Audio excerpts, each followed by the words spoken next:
Steve, I appreciate that. My job. There are a few moving parts for this thing, and try not to screw it up. So thanks for the time this afternoon, everybody. Appreciate you joining us to talk a little bit about remote support, some of the changes over a period of time, and some of the things that we're doing at the PTP side to make things more efficient, effective, and drive cost value for customers. So I'm going to go ahead and just cover a couple things just at a high level myself, and then we'll get into the panel level discussion for this afternoon. Mentioned this for those of you that weren't with us last week. We had a little bit of fun right before we went on lockdown for COVID and did a contest to create some laptop stickers. So we've got a large inventory of some pretty cool PTP laptop stickers. If anybody has any interest or desire, we're happy to ship some to you. Obviously, you can ship them to whatever location you'd like, or we can ship them to offices if you'd like. Just send an email to us at marketing@ptp.cloud, and we'd love to have you, add a little PTP art to whether you want to put it on a laptop or anything else. So, gotta start every event with a little swag, that's for sure. So this afternoon, we're gonna have three of us that are gonna be part of the panel today. So just like again, for those of you that were with us last week, I'll act as the moderator for this and just kind of ask some pointed questions to our panelists in and around the subject matter that we're looking to cover. And then with us will be Rick Pitcairn.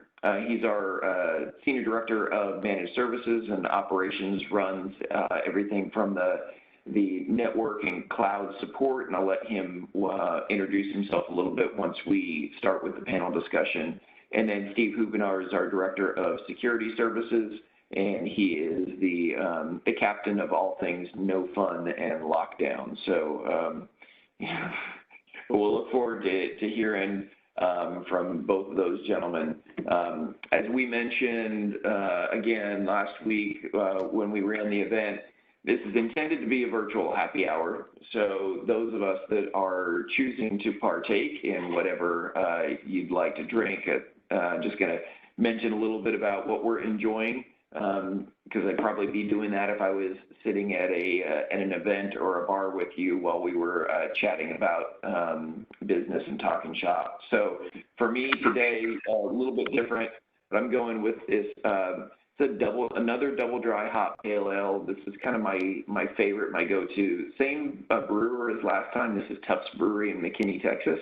I had the juice pack last week, a little bigger and hoppier. This one's a little cleaner and crisper. It's a cool day in Dallas where I am today. Sunny, beautiful, but about 45, 50 degrees, so it seemed like that would be the right choice. So for whatever you guys are enjoying, whether it's water or soda or something else, cheers to you, and thanks for joining us. So wanted to, today we're going to talk about remote support and doing that effectively, and a little bit about delivering remote support in the environments that we're dealing with today, which are, a little bit more distributed, and we've got users like all of us working remotely. And so we just wanted to set that up a little bit in terms of how things have changed over the past, number of years. So, I have been had the opportunity to work in the managed services space since about 2002. And, the image here, your kind of network operations center, was what I kind of grew up with. It was that, hey, if you're going to deliver, incident-based, SLA-based managed services, you had to have, the big wall of screens, and you had to have console desks, and you had to have analysts that are sitting at those console desks kind of glued to them, doing nothing else. And that's the way things have been. Obviously, there's still a lot of organizations that believe in that. But, for us at PTP, even our our in-office operations center doesn't look like this today. You know, we have more of a environment that's conducive to our teams collaborating and working together versus more of that individualistic isolation. It's just me and my screen kind of environment. And things have changed for a number of reasons, and I'm not going to necessarily, you know, give my opinion on those today. My job here is to kind of ask the experts about how that's evolved and what that looks like. But it certainly has evolved. There is no question about that. So wanted to just kind of share a little bit in terms of the paradigm shift in terms of what has evolved over those period of time as it relates to support and support structure. And I'm going to, you know, I will admit here that I'm a pilferer of really good information. And so we're an AWS Advanced Consulting Partner at PTP, also a life sciences competency partner among some other accreditations that we have. There's some really good information that they've created, and this was one of them that I thought really, you know, some of the terminology really illustrated some of the changes over a period of time of what managed services used to be versus it is. And so if you kind of look on the left side, it's that, hey, here was this, it was more of a, you know, hardware based, these are appliances, these are servers, these are routers, these are network devices, everything's in a data center, it's in a rack. And we need to provide services to be able to obviously, you know, check the health and availability of that. Things have shifted so much more now, it's virtual. We're not talking necessarily about physical appliance, but we're talking about instances that are virtual and could be, you know, in data centers that we never will walk into. So more cloud, more software based.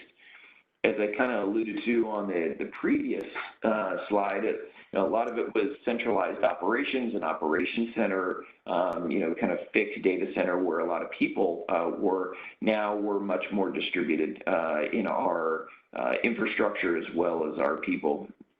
SLA is more device-based versus solution or application-based. Very fixed static monitoring. Hey, I'm going to create these thresholds or these alerts for this particular metric on this particular device. Now we've got capabilities of being much more dynamic. So we're looking at, you know, changes based on times of day, recognizing that, hey, you know, a circuit is going to get to 90% or 95% at 9 o'clock in the morning. So I don't want to necessarily alert on that, but I want to alert once it gets far beyond that. Whereas at different points of the day when it might behave lower, I want to know if there's significant changes and things of that nature. And then, you know, the terminology that outsourcer, it was, hey, I'm going to pay somebody to take over this portion of my business. And almost every time I had an opportunity to talk with a customer about an outsourcing event, there was a negative connotation about that. It was, yeah, I'll take over your stuff, but I'm not going to necessarily care about how happy you are about it. I'm going to drive back to, you know, certain metrics that are in the contract and do only that and nothing more. And I think now it's certainly shifting to be more of a valued, trusted partner for the business. And so, you know, what we talk about sometimes at PTP is more of an out-tasking model, and that's taking, you know, very specific elements of the business and taking those over and delivering those with high levels of service. So the things have changed significantly in this world, and the team that we have here today is built to really talk about you know, what that means, how it's changed, some of the, you know, the people and the process and tools and the evolution, and really how, you know, we've been successful, how we've seen, you know, our teams and really the industry have an impact on customers. So I'll go ahead and shift gears now into the panel discussion. Right before I do that, though, I did want to share. You know, on the bottom corner of this, you see the 89 and the NPS. And so NPS stands for Net Promoter Score. That's the measurement that we use at PTP to really measure customer satisfaction. Simple as, you know, would you recommend PTP to another organization. And so that's important to us. We care a lot about our ability to deliver, and frankly, it's a really high number. The IT, information systems, software industry has an average of about 40 to 45 overall as an organization. So part of this, again, is about not necessarily just delivering solutions that are technically compatible, but delivering solutions that really recognize that we're trying to engage with our customers, we're trying to understand their businesses, and we're certainly trying to deliver value. So with that, I'm going to shift gears, stop with the slideshow, and let's kind of just get back to having a good conversation with a couple individuals that I have the opportunity to work with on a daily basis and get going. So, gentlemen, I'm going to go ahead and start asking you some questions. Maybe when we get started, for each of you, the first question that I ask you, maybe just take a minute or so before you answer, just give a little bit about yourself. Maybe if you're enjoying something for the happy hour this afternoon, share it with the groups as well, and we'll take it from there. So, Rick, I'm going to go ahead and start with you, and I'm going to this is going to be a segue really from what I've been discussing, but if you could maybe just take it a little bit to the next level, a little bit more detail around how that operations center, has evolved in the shift from the op center itself into more of the center of value for customers. Well, certainly no pressure taking it to the next level. I appreciate that. Can you hear me okay, hopefully? Sounds great. You drinking though first, Rick. Oh, I'm sorry. I'm just drinking Bud Light, so I went really casual this afternoon, so nothing fancy. But Rick Pitcairn, I've been with PTP for about 2.5 years, almost 3 years. I have 25 years in the industry. Got my start as an engineer. About the last 10 years, had a passion for leadership. So I've been managing infrastructure teams, managed services teams for about the last 10, 15 years or so, not to date myself. I am aging. My hair is getting longer. I feel like I've been stuck in the basement way too long at this point. But we're here. We're making the best of it. I would much rather be in front of everybody and sharing a drink personally, but it's the next best thing, I guess. So appreciate everybody taking the time. I think when you're looking at spend and opportunities for efficiencies, you're always going to have the key investments, right? To us, I'm looking at people, making sure that we have the right training in place. We're continuing to build skill sets. We're continuing to mix the right set of talent with the culture, with the team that we have. I think those are key investment areas that's a key investment area that will never go away. I think you'll always be looking at that for improvement, as well as your process, and probably more of an investment of time to review the processes that you have in place to make sure they're efficient, make sure they're delivering value back to your stakeholders, back to the end customer for us, and then really taking that and rolling that into a platform and tools that is efficient. Certainly consolidating where you can, but the more efficient and lean that you are in looking at those things, I think the more efficiencies and more savings that you'll gain and be able to give back to the business. Gary talked a little bit about brick and mortar operations centers. Certainly being in the industry as long as I've been, probably 15 years ago, I was enamored by walking into these big operations centers with the big screens, the fish bowls, the war rooms, people scattered all over the place, running back and forth when there was an incident, lots of bells and whistles. But, looking back on that and looking at things the way they are now, those are nice to bring customers through and walk through and show them all the bells and whistles. But at the end of the day, it doesn't really align specifically to how you're providing services and the overall quality of those services that you're delivering back to your customers. So I use the term unnecessary. That's probably a little strong. I don't want to offend anyone. If you're building an operations center and building it out, keep marching down that path. But I think that there's efficiencies that can be gained by, certainly what we've all been going through the last 30 days, moving everybody into a remote operation.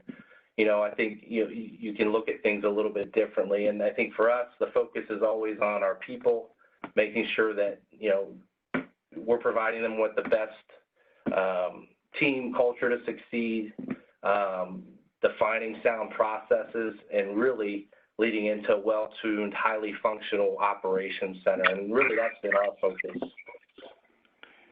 So I'm gonna give you just a quick chance to take a breath, and I'm gonna come back to you with a follow-up. So hydrate. Hydrate. Important to kids.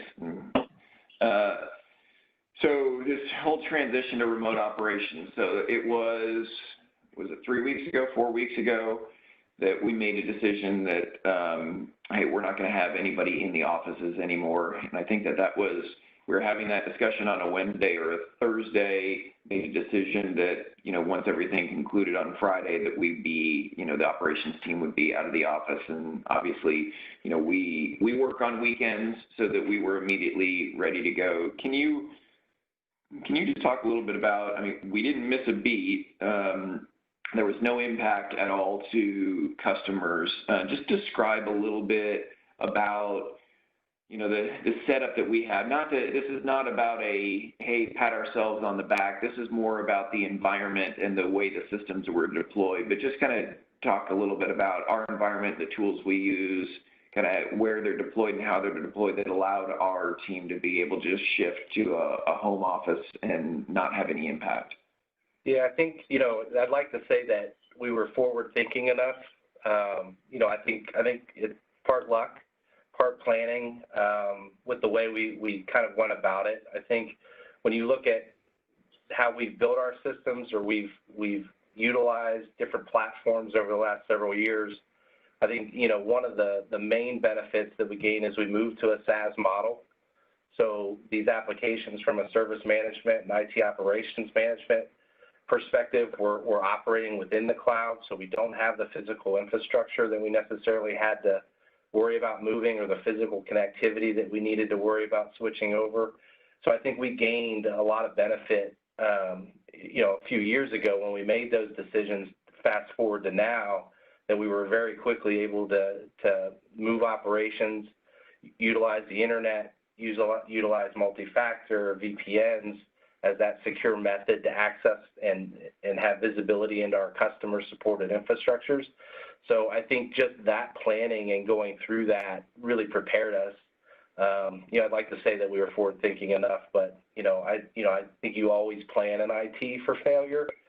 You always keep that in the back of your mind, but then when you have the opportunity, probably a nicer word than what we've all been going through, but to put it into practice and have it pay off the way it did for us, it was, we didn't miss a beat.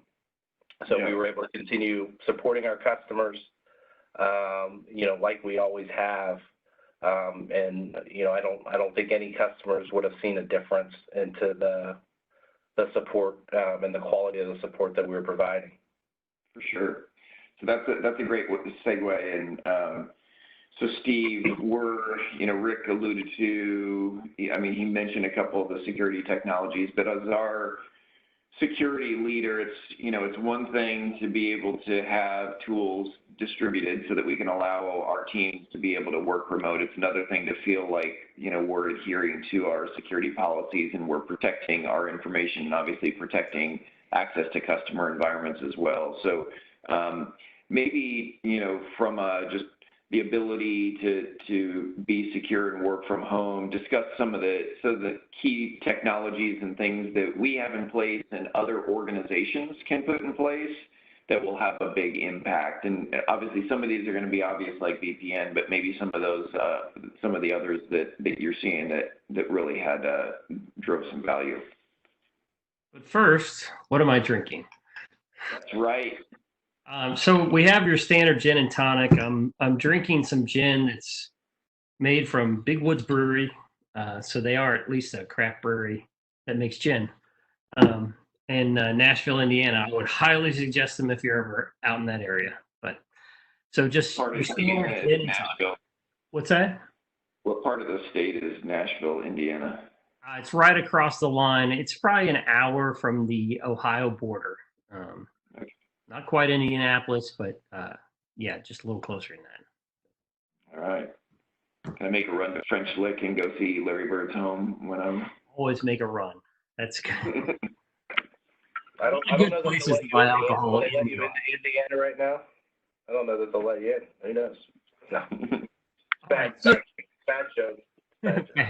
The question was about the tools that we see kind of in this environment. I mean, I think, from our perspective, as Rick alluded, that we kind of were already positioned to go into that work at home remote environment. Some of the tools that I see that have been a big help, when you talk about traditional VPNs and what people are dealing with out there, is that there have a lot of companies have a traditional continuity plan that only handles essential workers. So what does that mean? So if you have 500 workers, maybe 50 workers are essential, and they've built their VPNs to handle about 50 workers.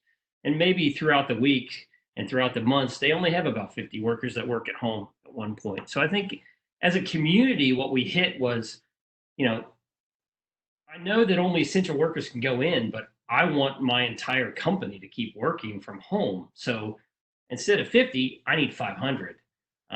Cloud-based VPNs have been the answer for a lot of people to keep that going. So they scale quickly. They have the sizing and scalability you need to jump. And then at that point, your only choke point are your pipes into your environment.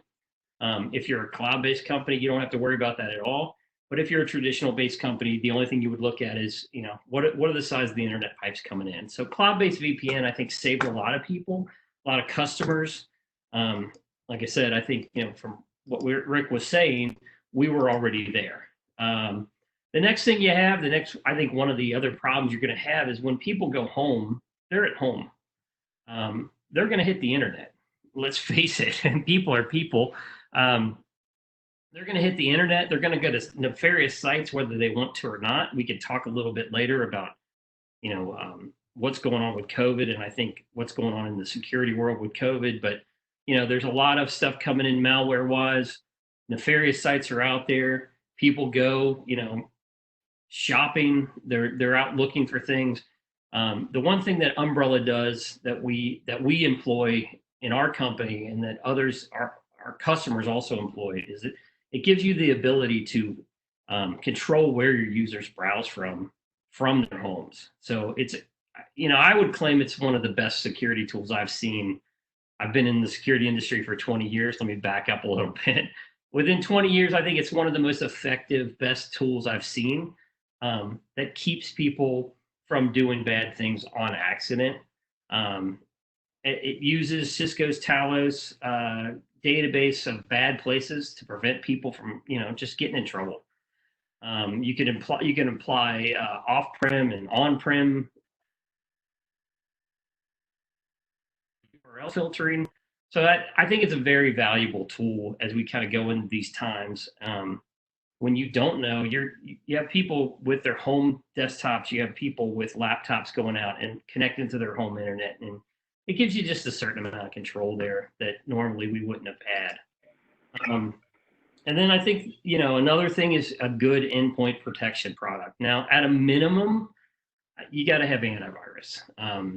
And I think everybody has antivirus these days, but just at a minimum, you have to have antivirus on the systems. But, I would suggest that people that had less problems today in the situation we're in are the people that had the next generation kind of EDR systems. So Carbon Black, AMP, those kind of things that can block unknown malware, that they're looking for behavioral patterns instead of signatures only. They can already do traditional antivirus functions. They can do everything a traditional antivirus can do, but they're adding that extra layer of security. And then the last piece, I would say that, not that we had this problem, but we've seen it with customers, and I think it's been something that other companies have really relied on. And AWS has workspaces. It's a Citrix-like environment. I'm sure that Azure has its own play in that space as well. But when you send people home, you don't necessarily have the equipment to send them home with. So you don't necessarily have the laptops. Maybe they're using desktops. Maybe they're using, they don't take their laptop home. Maybe they're admins and they don't take laptops home. but it gives you a Citrix-like, secure environment where you can do virtual desktops on a PC that's owned by the person that you've sent home. So I think those are 4 key tools that a lot of people have leaned on going into this situation. And because a lot of them are cloud-based, they spin up quickly. There's literally no time to get these things up and running. Sure, there's money involved, but there's literally no time. And I think that's the beauty of the cloud, is that going into this situation with the ability that the cloud provides is the ability to spin these kind of tools up quickly and keep businesses running. Just like our business kept running, our customers keep running. And I know of others in the industry that have kept running because they've gone to these cloud tools. Mm-hmm. Yeah, brought up a lot of good points there. And as you were talking about the EDR and the AV world, so you obviously make a big jump up from just traditional signature-based antivirus to electronic, or the detection with like an AMP or tools that are looking at the behavioral characteristics. But just having the discipline of even AV on its own is so much better. And when you look at, I think our experience as an organization that does security monitoring, and when we see alerts, it comes from the device that hadn't been updated in a year or 2 years. It may have had AV on it, but for whatever reason, it wasn't getting updated because, at the management console, it couldn't see it, or nobody paid attention to the fact that it wasn't being updated. And so, part of what, as I kind of bring this into, what we're trying to do for our customer base and like what we do with customers with AMP is part of it is that the alerting and the discipline around identifying those users that either, it's not registering or it's not up. So it's not necessarily getting the right signatures or behaviors. And then that becomes the point in for the bad guys, because the bad guys are always looking for that weak link, if you will. So there's they got to keep it, got to have the technology, but then you got to make sure that technology is working well as well. And I know that's obviously what we do a lot of. Yeah, and I'll add on to that, and that, out of the many services we provide, the security operations service, where we do security monitoring and alerting and 24/7 eyes on glass, when we have a customer that adds an EDR, it's incredible the amount of data that we get compared to just traditional firewalls, routers, switches, AD. It really jumps up the visibility of your security posture. Yeah, and so we talk, the language that we use is sometimes in that is we talk about like our northwest traffic and our east-west traffic, and that northwest being your or your north-south being your IPS and your firewall, your ingress points of the network, and then the east-west being that communication amongst users, and that's where to really get that full visibility into an environment, we're trying to monitor feeds from, we get the endpoint telemetry, and then we're getting kind of that egress telemetry. So that's a great segue. Before I come back to Rick, you mentioned a lot of the things that we do. I think maybe just share, if you wouldn't mind, just kind of a quick overview of some of the things that we're doing on that side, not necessarily just as a plug, but just for probably a frame of reference for where we're coming from in this conversation.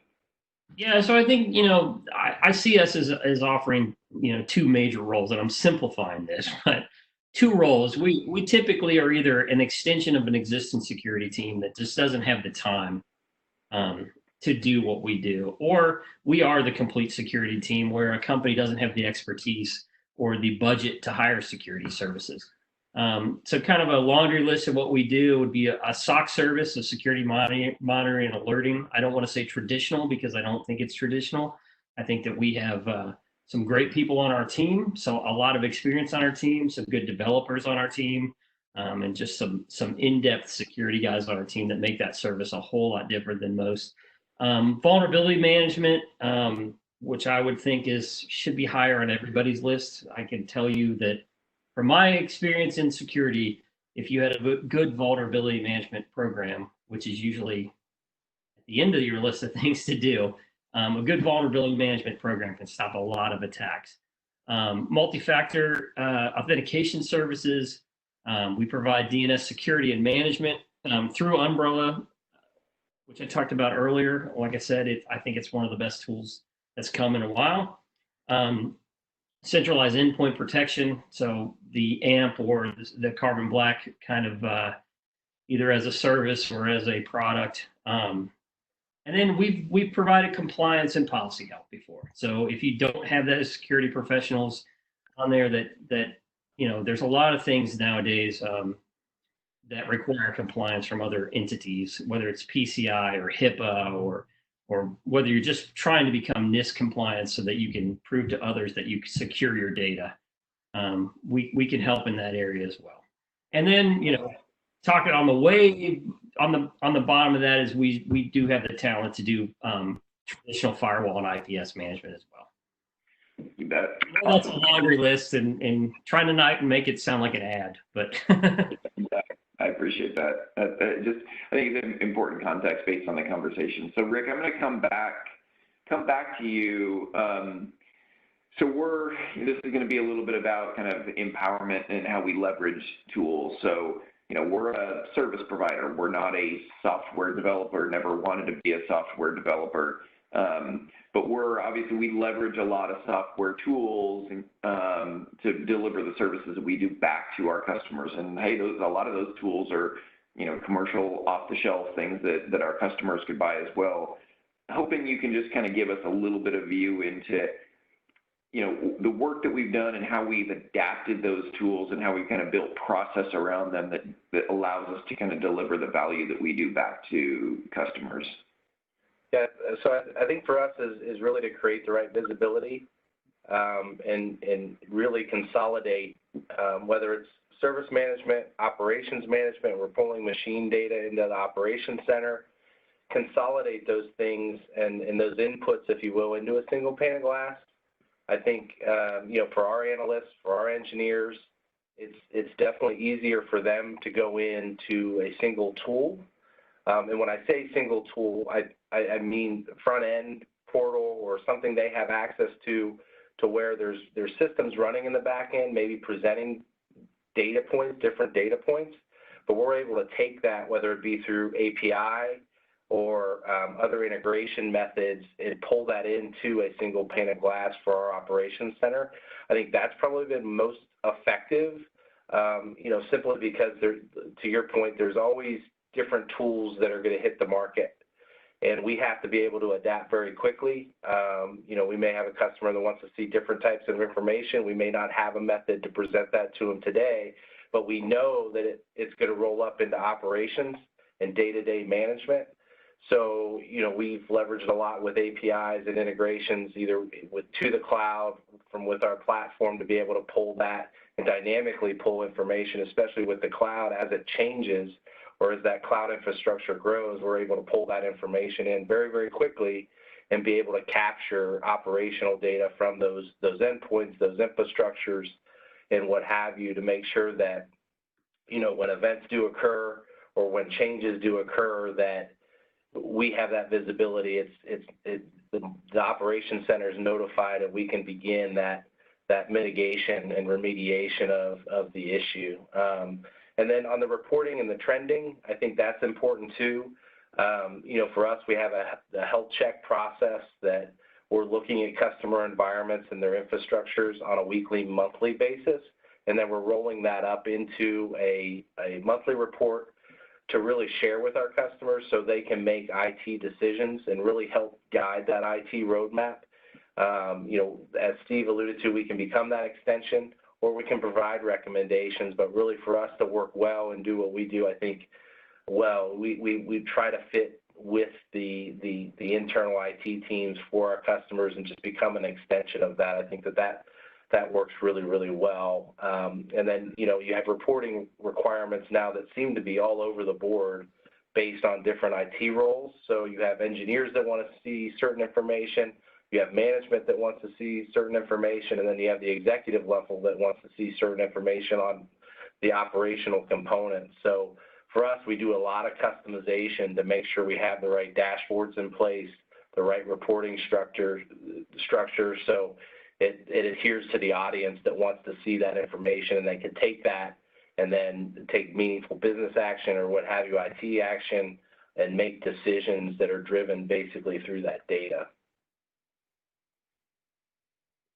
I've been really impressed with just seeing how, a combination of the things that you guys have done, over the last number of years in whether it's correlation rules or leveraging some of the machine learning in our tools to, kind of do downstream suppression of alerting or get to root cause faster, or some of the dashboards that you built for, customers, hey, I need to be able to see data this way because this is how my business is oriented and it needs to run.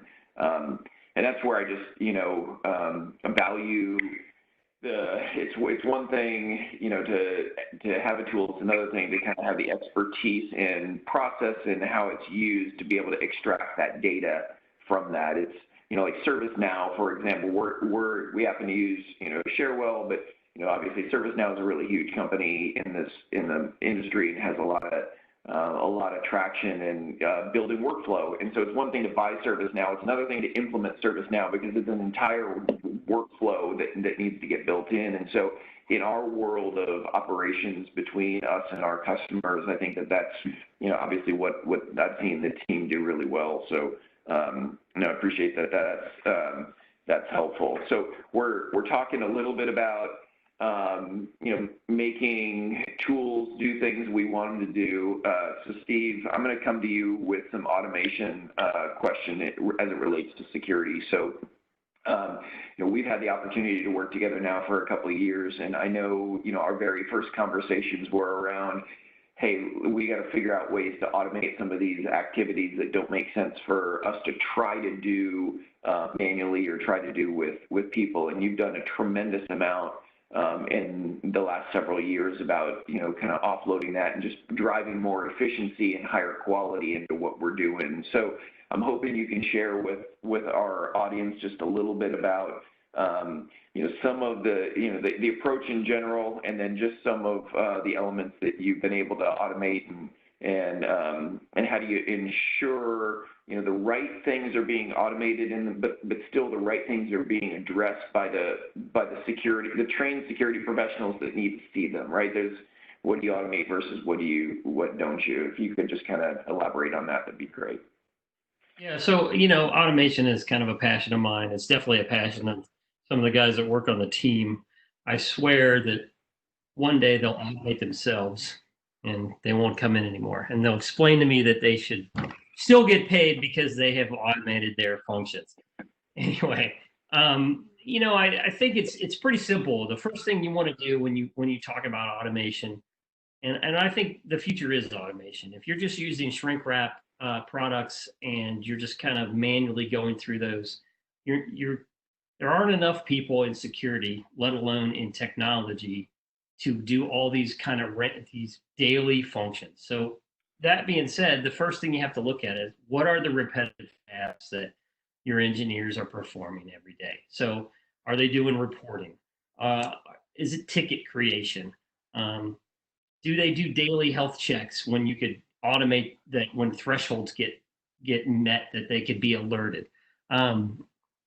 Specifically with threat hunting, there are things from a security world that you're going to take URLs and you're going to take IPs and you're going to run them against something like VirusTotal. So you got engineers constantly just kind of doing this mundane task.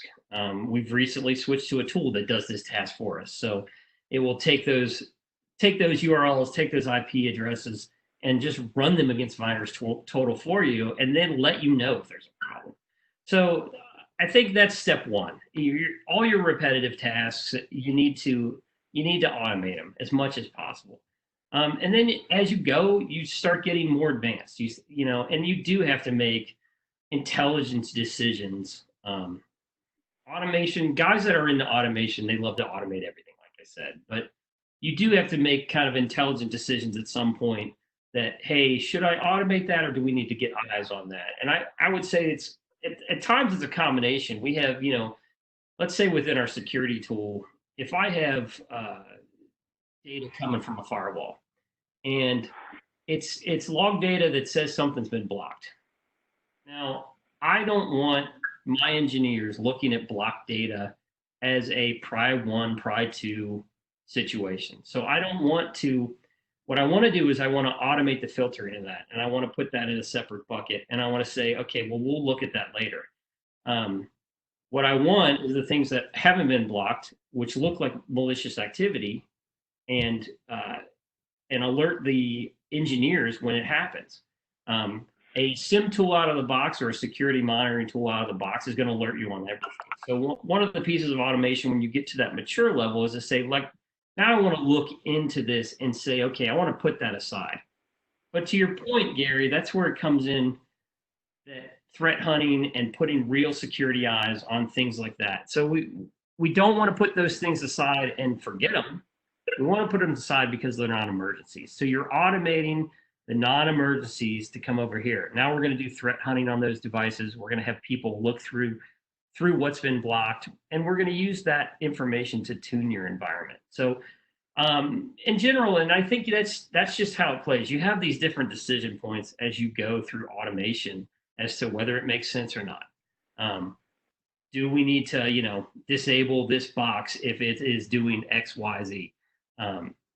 Probably not. When you talk about disabling things, when you talk about shutting infrastructures down, that might be where you hold the line. But and I think, to my kind of previous point, people that love to automate can automate everything. It's really just a sit down, make an intelligent decision. When do I need that touch point? But I think that gives you the gist of what kind of the theology behind it. No, I appreciate that. And I think about that a lot as we're kind of shaping services and ultimately have to demonstrate, our job is to be able to provide functions that our customers either can't do or don't want to do. And so they obviously have to have certain levels of service and quality, but a certain cost that they're willing to pay for said service. And so for us, it is that fine line between, I talk sometimes about other services in the security industry that I've seen that I think are transactional. It's all automated. It's all alerting. There's very little engagement versus what we're trying to do, which is a combination of underlying automation, but with engagement from a high quality security engineer perspective. But that's a fine line, and it's a balance of where you want to go. That's a great point. So the one thing you can't automate is that customer interaction. You can't automate that touch point. We run bi-weekly meetings where we'll meet with the customer and talk to them about their problems, their concerns, and anything we might see from a threat hunting perspective that's not necessarily an emergency, because if we have an emergency, we're going to reach out to you right away. But you cannot automate, and I think you see that in the industry. A lot of people think you can automate that touch point to the customer and just send them a report. You can't automate that piece. You have to have that touch point where they know there are real security guys behind the scenes working on their stuff. Yeah, I totally agree. Absolutely agree. Thank you for that. So similar, I'm going to talk automation, but I'd like to talk one of my favorite subjects, because I'm a really boring individual, and that's metrics. So Rick, we're an SLA-driven business. What we do around operations and support, comes with, we're going to identify things or triage them within a certain number of minutes. We're going to respond, to things within minutes or hours, depending on priority, et cetera. But there's a lot of metrics that we work with that I think are really relevant. And I was just, hoping maybe you could share with your experience, some of the metrics that you critically pay attention to for, both our team's performance, but also for, customers and customer environment and customer performance. What are the things that are kind of your hot buttons? Yeah, so, and I think from a metrics perspective, if there's folks on the call that are part of an operation team, these probably aren't going to be earth-shattering. You're probably doing something or tracking these types of metrics. I think, for us, what's really important is to combine the operational metrics with the customer experience. And you mentioned NPS. NPS is very critical to us to paint that full picture of how our customers really view our performance and how we're delivering the services back to their organization.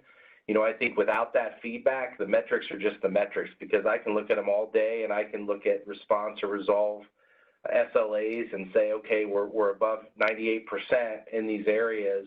That's great, but I can't assume that we're performing at that type of level until I get that customer feedback. So, we look at response and resolve. We look at first call resolution. We have measurements and goals that are in place for that. Our closure rates at a Tier 1, Tier 2, Tier 3 level, and CI ratio to incidents. So I think that that's a key metric. So we're looking at the changes to the environment or the infrastructure and how they impact the number of incidents that we have on a per month basis.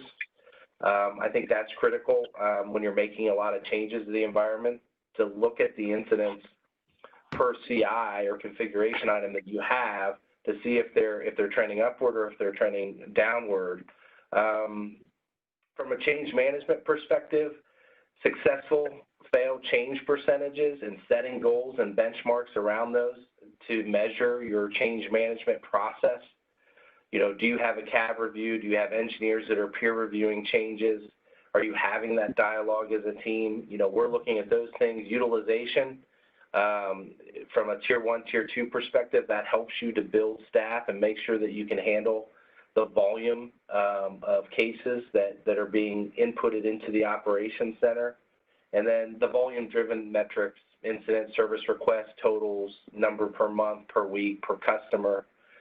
We roll those all up into that health check process that I talked about and really help define the trends and where we can improve operational efficiency, for our customers. And then NPS and our survey process kind of wraps that all together in a full outlook or visibility into the performance of our organization and how we're delivering back to our customers. And I think that's been key for us.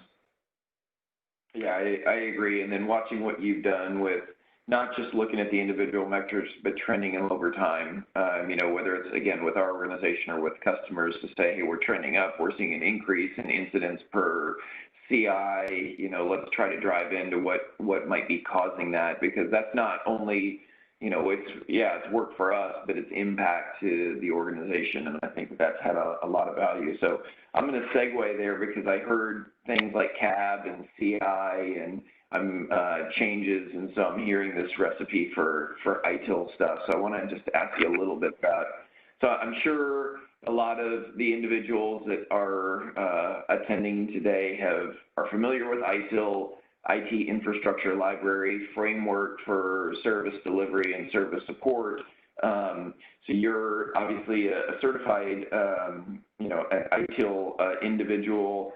But recently have gone through the new versioning. So I'm wondering if you can just talk a little bit about the evolution. I think, ITIL Foundation certified, but mine was like 2005. I admit it's been a while since I've been recertified. So maybe talk a little bit about some of the transitions and what you're seeing and the new highlights in ITIL, and then also just a little bit about why it's been a valuable framework for us to engage with customers.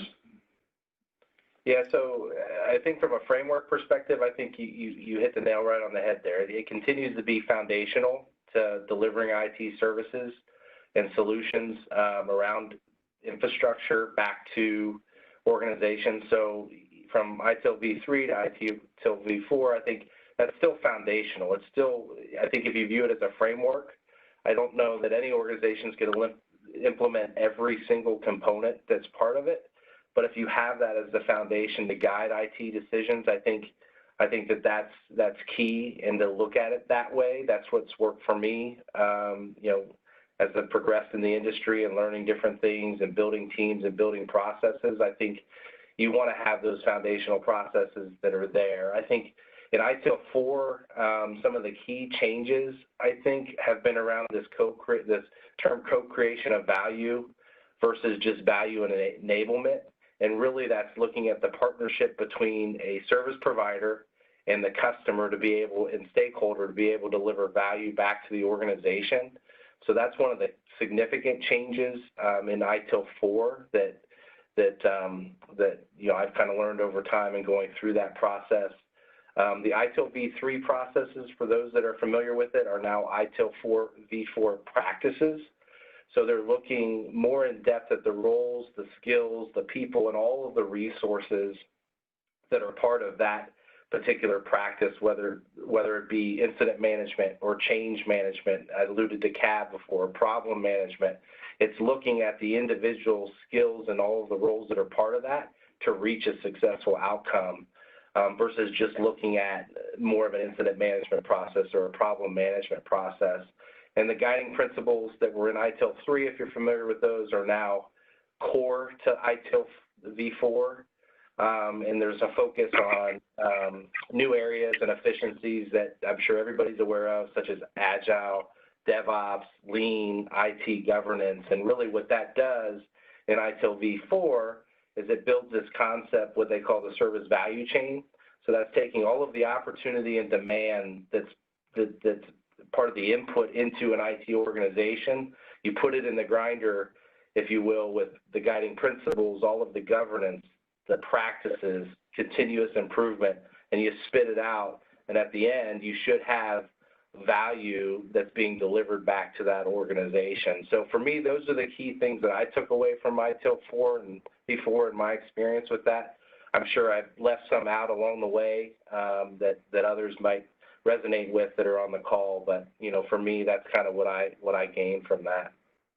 Yeah, and then as we're, I know as particularly on the onboarding phase is always the most challenging part of an engagement, as we're learning new customer processes and environments and how they're deployed and things of that nature. It's ITIL for us really becomes that kind of process mapping framework, so that we're using a common, it's like a Rosetta Stone, a common language amongst the organizations as we build the run book and notification and escalation procedures. And so obviously it's been really effective there. So appreciate that. So I think probably just last question, I think basically looking at time. So there's this thing that's been going around for a few months. You guys may or may not have heard of it, called the coronavirus. I think COVID-19, I can't quite remember. So it caused a little bit of disruption in all of our lives. So Steve, to you, I know security attacks, threats, breaches, bad guys always look for any opportunity to go do things to other people that aren't nice.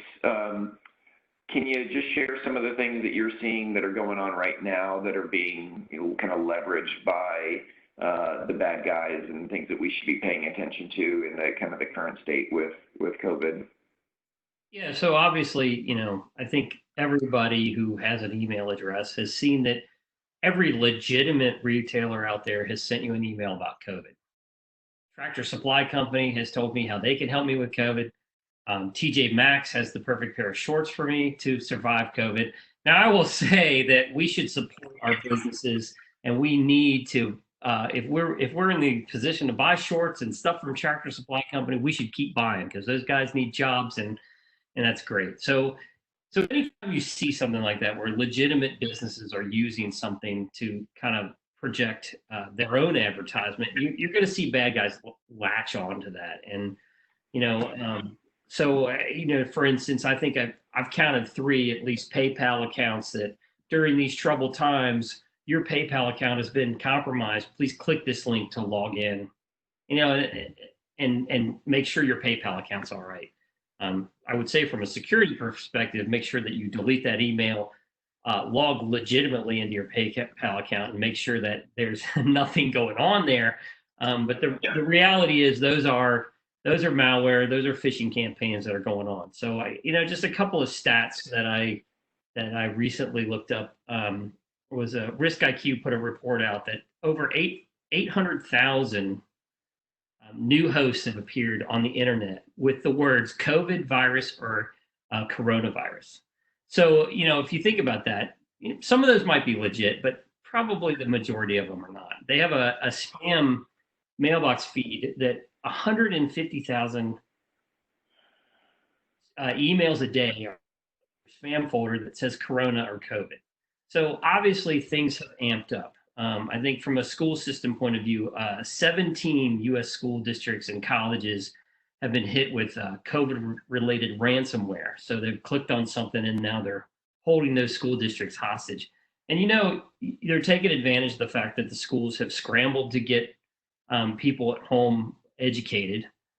They're working on new systems that they don't know what they're doing. And people at home are clicking on buttons they don't know what they're typically clicking on because they're doing something completely new. They say that brute force attacks are up. So if you think about it, they're brute forcing passwords so that they can put online credit card skimmers on. Because where's everybody ordering things right now? It's not brick and mortar, it's online. So I think how was I reading? $12.8 million in fraud since January, at about 570 per person are happening. You got 142 investigations of hoarding and price gouging happening. So you got people with masks and fake sites that are trying to sell masks that don't exist. So all that's going on, right? So and just be aware of that. You have to be aware that that's all amped up, and that's why what we talked about before about having those endpoint protections in place, the ability to not have to go to nefarious sites, so that if your employee goes out and clicks on something, your umbrella is going to protect them from getting to the site that's producing that malware. Those things all come into play when you have that much malware going on. So phishing attacks obviously high. There's things that you can do there with training and services like a Know Before that we work with, that you can do some kind of send some spoof phishing attacks inside your organization and see which users need to be trained more than others. So there's one. Obviously, if somebody does click, then you've got the protection, like you said, of having, if you've got the right endpoint protection, then hopefully you can get things quarantined, et cetera. So there's kind of layers of this, if you will. Anything else that you're seeing outside of, obviously the phishing attacks have been huge. Anything else that you're seeing kind of in the world out there specific to COVID?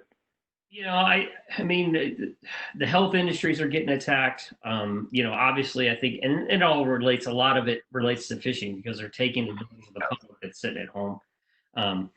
Government checks are coming, so watch out if you get something in the mail that says you're getting a government check, and click on this to acknowledge it. You're probably not going to the right place. But I think you really hit the nail on the head. If you haven't done any kind of user training or phishing attack tests, a product like Know Before is a great thing to start doing right now.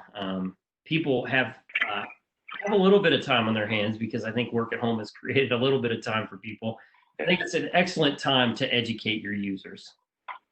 I agree. Really good stuff. And we're right at the top of the hour. And I know some of our attendees have probably got other obligations, and so want to be sensitive to their time. To the attendees, thank you very much for your participation, your attention. We certainly appreciate you spending an hour with us and having a beer, hopefully, with us this afternoon. To Rick and Steve, thank you immensely. I appreciate the opportunity every day to get to work with you. You guys deliver not only a high degree of service and metrics and KPIs, but you care about what you do and you care about the customers, and obviously that shows in what we do. So thank you for that, and thank you for spending some time with us. We'll go ahead and close the session. We'll have this recording up on the website, and obviously we'll share that with individuals who didn't have an opportunity to be with us today. If there's any follow-up questions anybody has, please marketing@ptp.cloud, send them in, and one of us will be happy to get back to you. But thank you very much for the time this afternoon, and I hope everyone has a great rest of their day. Take care. Thanks, guys. Thanks, Gary.